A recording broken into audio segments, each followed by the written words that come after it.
Hi, my name is Holly, and the research study I chose was designed to determine whether infants who are exclusively breastfed and that are delivered via C-section lose more than the expected amount of weight.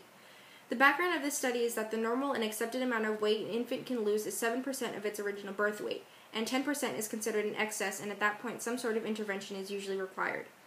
So the study performed was a retrospective chart analysis from infants born at Boston Hospital between 2005 and 2007.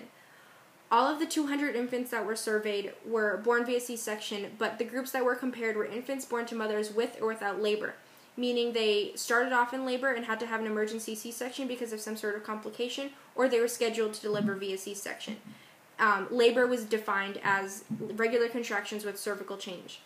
What they found was that the infants born to mothers who experienced no labor lost 7.9% of their birth weight, whereas the infants born to mothers who did experience labor lost only 6.5% of their birth weight.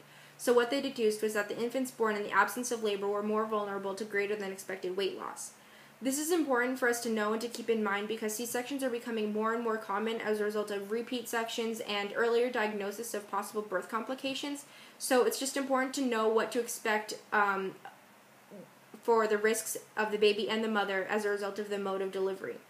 And the study also demonstrates a need for greater vigilance and more careful consideration of why a baby might be losing weight before supplemental feeding is implemented, because interrupting breastfeeding can be detrimental for the baby and the mother because it's harder for the baby to go back and forth between methods.